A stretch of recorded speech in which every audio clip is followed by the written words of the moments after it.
Hello and welcome to Sunday Run Day, the podcast. On this week's episode, I'm joined by Cooper. Now, Cooper is one of the men behind Aletheia Run, and he's going to share some of the details of what Aletheia Run is, but also how it could help our performance and also with our injury diagnostics. So, Cooper, first of all, welcome to the show.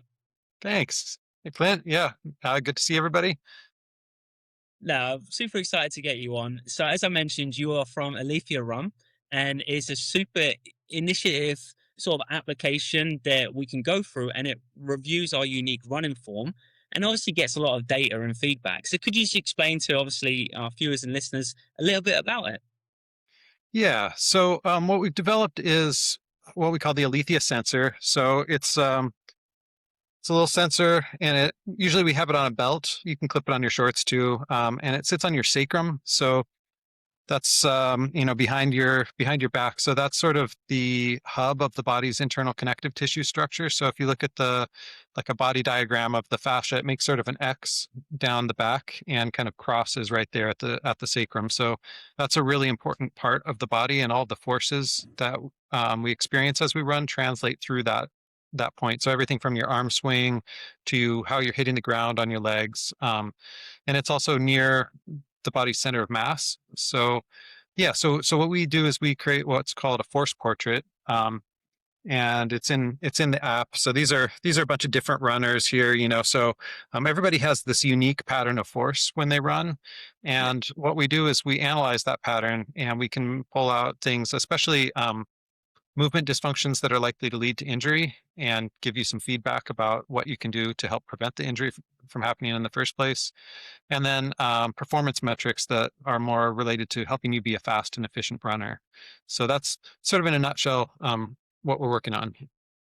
No, that's awesome. And as you say, obviously, our unique running form that we obviously pick up from obviously having it on our sacrum, it picks up sort of a lot of that data. How do we use that data to then obviously show us what our running form is and how we could then maybe make improvements? Right. So I guess a little background from where we started. We're in Eugene, Oregon, which is called Tracktown, USA. So this is where all of the United States Olympic track and field trials are held, and the NCAA, so the college championships, national championships are held here. We have a big connection with Nike. So Phil Knight went to University of Oregon, which is or also where I went. So we have a lot of there's a big and long running history here. So Right. Ashton Eaton, if you guys are familiar with him, so the decathlete, he went to school here too. So we have a really famous, like it's a pretty famous town in track for Yeah. running.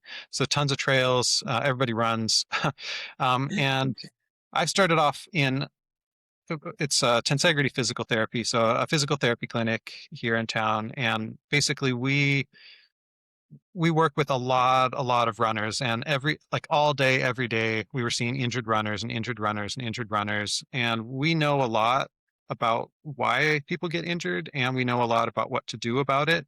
But the trouble is that we don't usually see those runners until they're in the clinic and they're already hurt. And in the clinic, we have a lot of high tech equipment. We have a pressure sensing treadmill. We have high speed video cameras. We have 3D motion capture, so we can see everything in crazy detail about how you're running. But the trouble is that you need to come into the lab, and you can only run for, you know, like we're limited with how much time we can Yeah. spend with each runner. So typically people might run for just a minute or a couple of minutes. And that's really not enough. I mean, there's a lot that we can see with that, but usually the injuries are going to happen once you're fatigued. And so we wanted to come up with a device that you could take with you on your runs out on the trail, and sort of take that whole running lab and condense it down into some little device, a little application that you can take with you. Um, and the trouble, or I guess the difficulty, is how do we spot these movement dysfunctions that lead to injuries?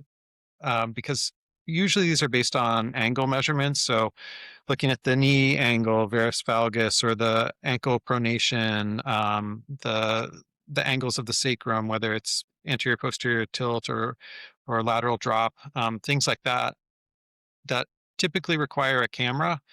to measure that. And so what we did is we recorded a whole bunch of runners with our full 3D motion capture system, and then correlated that with these force portraits that we see, which are a three-dimensional pattern, right? So there's a forward, backward, side to side, up, down forces. Um, and then basically using a whole lot of data, we can tell what some of those angles are. So what those movement dysfunctions are that are likely to lead to injury. So we tried to make this as easy as possible for people to understand. So all of our scores we turned into a 0 to a 100. Yeah. In the earlier days, we were just giving people like raw data, and nobody knew what to do with any of that. So we tried to make it as digestible as possible, or really like we tried to digest all that information as best as we can and then present it to you in a way that it's like 50% is average, 100 is awesome, 0 is terrible. So if you're like 30, that's a red flag. um, and then for each one of the metrics, in the app, you can click on it and it will tell you what it is, why it matters, and how to optimize it. And especially for the movement dysfunctions, then we give we call it the pocket coach tips. So you can click on that and it'll give you recommend exercise recommendations. So whether that might be like a hip mobility or hip stability, different. So there's a little video and it walks you through it and gives you examples of what to do to address that problem. So yeah. That's incredible. Like it's such an amazing. They say being obviously there in Oregon and being surrounded by runners and surrounded by kind of like the home of say track and field there in Mhm. America, and be able to gather that data from so many different people. And as you say, a lot of times we do end up seeing people when they get injuries is they come in when they're injured, and Right. it's such an amazing, unique thing to be able to pick up on something before it becomes a problem. And then obviously, as you say, with obviously the app and with obviously the sensor picking up on all those movements, you can pick up of what may be, as you say, scoring it from 0 to 100 and what you might need to work on. And obviously, as you mentioned there about the injury diagnostics and obviously hips mobility or Mhm. stability with the app itself, would it actually give you then some exercises that can help with that to make the improvements? Right. Yeah. Yep. Yep. So it gives you a little video, and it walks you through step by step what you need to do, how many sets and reps, basic stuff like that. That's something we're working on a huge upgrade with this too. I mean, it already does this, but we've got so much more, that's also in the works. And, and also again, kind of coming back to that point of you can take this with you, is that a lot of times in the lab, you run for a minute, you look good. You're not tired, if people, and that there's all these cameras watching you, so people are running with perfect form.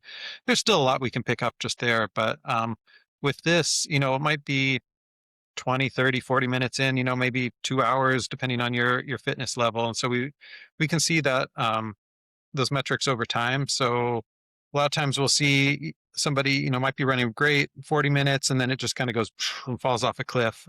So we can see things when the runner fatigues. And I think that's a big, um, a big cause of injury too, is overuse or runners who are ramping up their distance too quickly, um, before their body has acclimated to it. And I think, the cardio system responds very quickly and you can bump that up pretty quick. And a lot of runners, that's what we would see a lot of times in Eugene. It's kind of funny. I mean, there's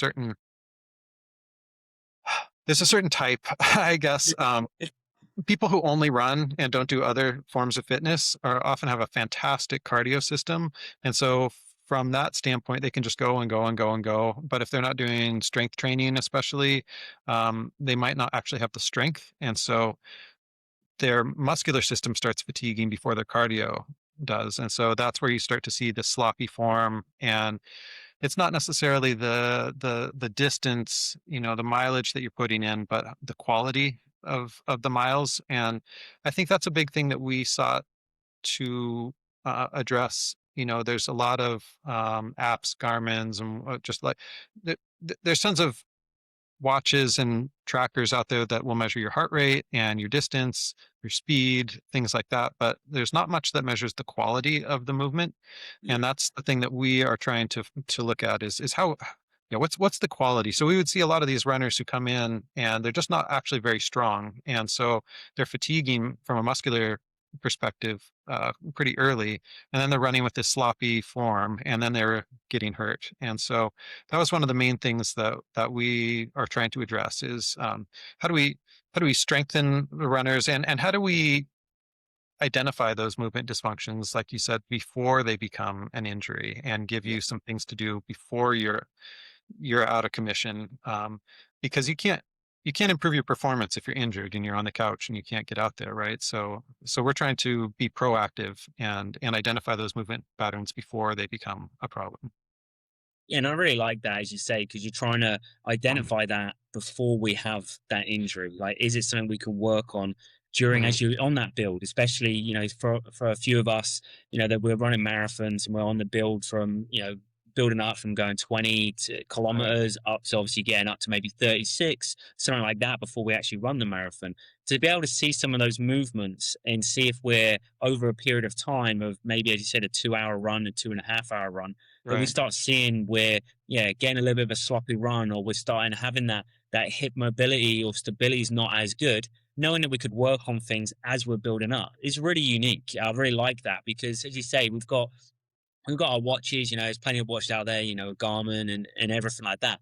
And just can, we can do our heart rate, we can do our Mhm. kilometers, our times. But we're not really looking at our stability and our Right. movement and how we're actually progressing that run. So I really do like that. And I think it's such a unique thing that you could, yeah, look back on some of those runs and pinpoint some areas. What would you sort of say that when us as runners, if we'll be looking back at our data, what's some of the things that we should be looking for?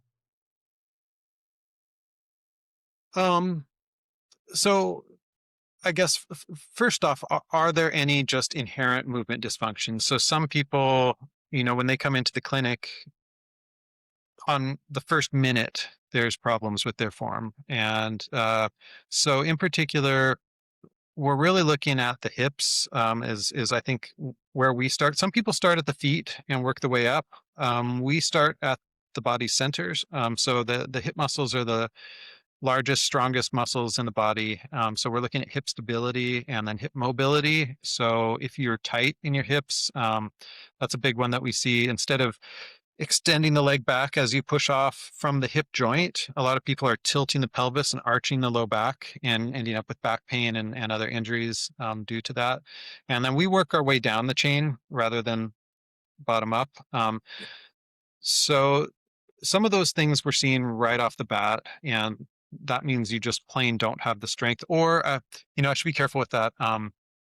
When I say like hip stability, often that is raw strength, but it can also be more motor control. So you might have the strength, but you're just not getting that like brain to muscle connection to turn on those muscles. So another big one is just making sure you do your warm ups. Like uh, Yeah. I tell that to everybody. Do I do it? Sometimes, it's but so muscle activation exercises. So to get the muscles turned on before you even start the run, that's Yeah. also important. So, um, so yeah, looking right off the bat, are you running with good form when you're not fatigued? But then the other part would be after a certain amount of time, do we see things dropping off? So, um, yeah, like if you're seeing at 40 minutes in, your hip stability is really starting to go down, that's indicating that you don't have the muscular endurance to continue, and you might have the cardio endurance. So what we see is a lot of runners keep pushing that, and they feel maybe from a cardio perspective that they can keep going. And that's when we think that a lot of injuries are happening. So looking back at those runs, looking at those trends, and are you seeing a drop off at some point in the run, or are you steady, and if you are, then that's great, and maybe you can increase your distance. But especially in training, like if you're doing hour-long runs but you're tanking at 40 minutes, then maybe you should keep them at about 40, and then slowly increase that rather than getting injured, and then now you're not making any improvements. um, yeah.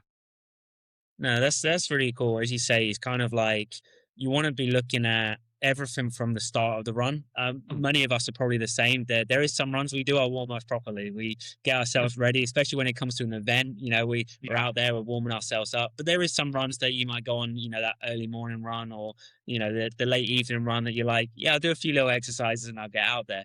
But to be right, able to right, see that as well, you might be able to see from comparing runs, one where you have done that warm up and you've really got that muscle movement, you're kind of all ready to go, compared to when you haven't done it, and you might Right. see it within the app of actually the change, and you go like, okay, yeah, my form wasn't as good because I didn't warm up my muscles, I didn't get them engaged. So that's really, really interesting to know that as well, that the app has that as well to show you, about warming up and getting yourself ready for it. So I guess, the other thing would be when we see all of these scores and we see our performance scores and we're looking at, things that we need to change it over that time, is it just using a lot of the data we have and then using that strength work and using the warm up that would change our form over time? Yeah, yeah. So we actually have two of our metrics are we call it the warm up score and the endurance score. And what that's really looking at is it's looking at how that force portrait changes from the beginning of the run to the middle and then from the middle to the end.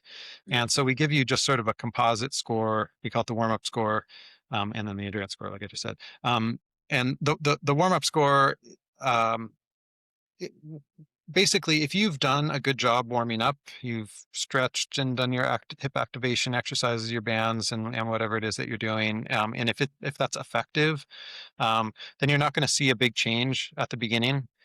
So as you start running, as opposed to like you've been sitting all day in the office and you get up and you just start running, you are going to warm up during the run, and so then you're gonna you might be tight and stiff, and the muscles might not be activating right at the beginning, and then it's going to change towards the middle. And then similarly with the endurance is more about fatigue. So if you've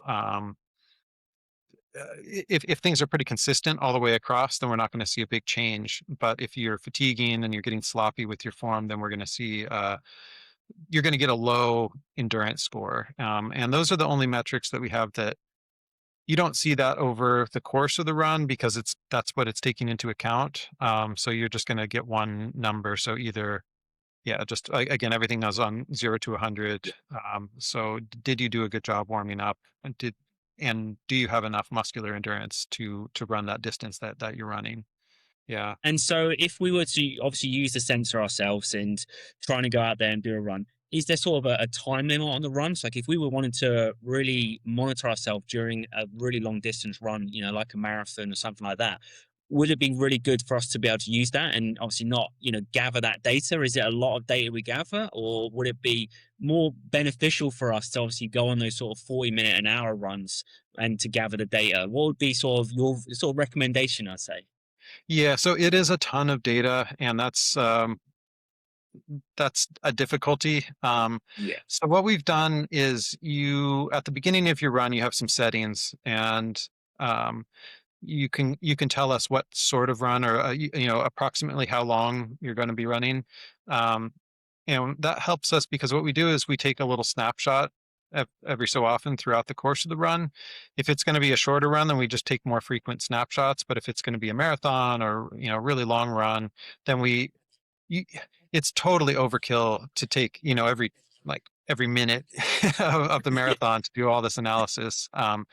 You just don't care. It's not going to change that much, within a minute. So you might want every 10 minutes or every 15 minutes, something like that. And we don't make you decide on that. You just tell us this is going to be 2 hours, this is going to be 3 hours, and then we adjust that appropriately so that it records yeah, an appropriate amount of data. But that is a little bit of a limitation, honestly. If you say, this is going to be a 30-minute run, and then you go out there for 5 hours, you're going to have a lot of data. And it does Yeah, take some time to crunch that, unfortunately.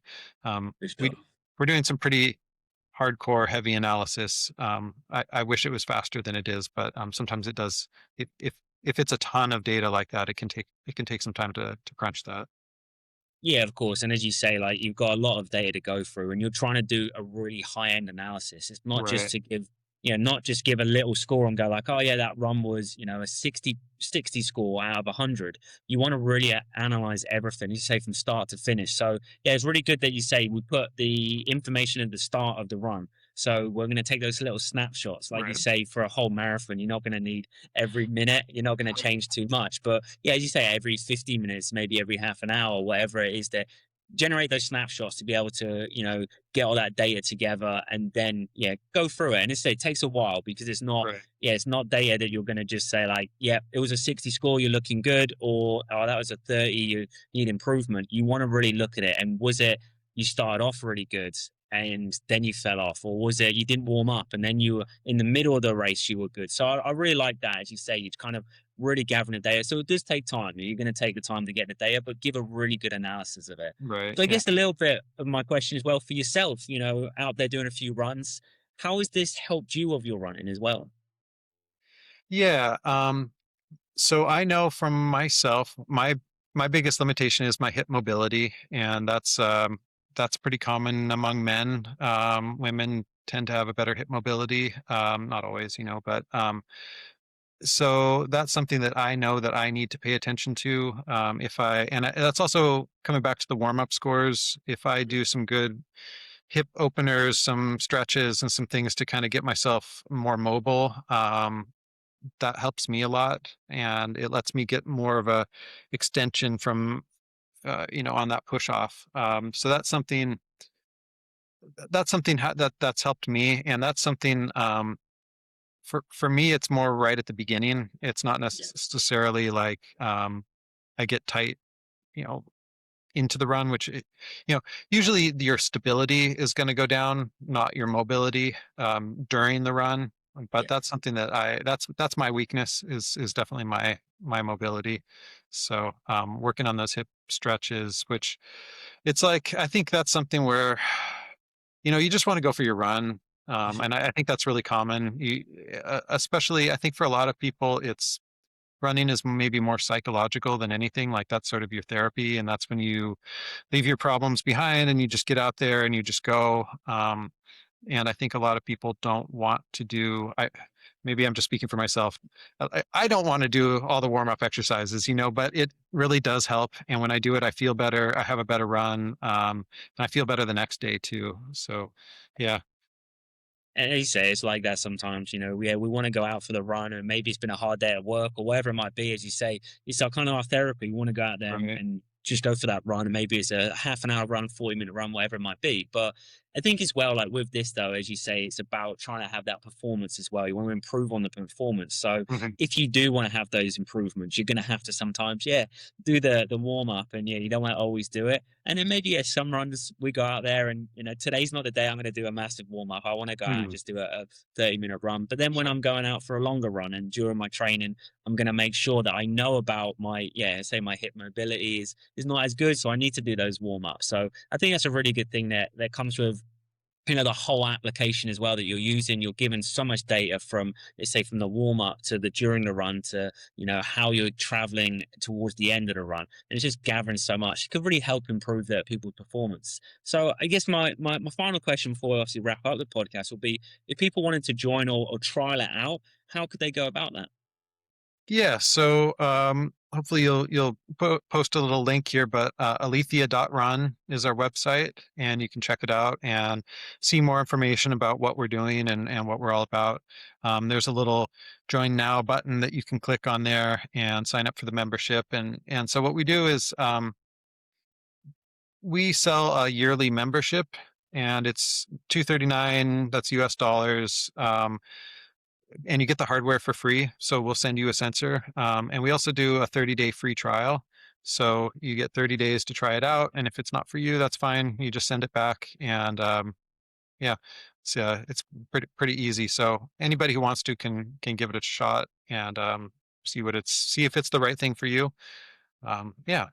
So No, that's awesome. I really do appreciate you taking the time to join the show. And yeah, as I say, I'll put a link up to Aletheia as well. So you can go and check out them on Instagram, check them out on obviously their website as well. And yeah, it's a 30-day trial as well. So for anyone out there want to give it a go, it's definitely a lot of data. It's really interesting. I for one am really interested by it and can't wait to give it a go myself and get some data and see how I'm tracking. So Cooper, thank you very much for joining the show. I really do appreciate you taking the time out. yeah, thanks, Clint. Yeah, thanks for having me on. No, you're welcome. That's it from this week. And as always, until next time, happy running.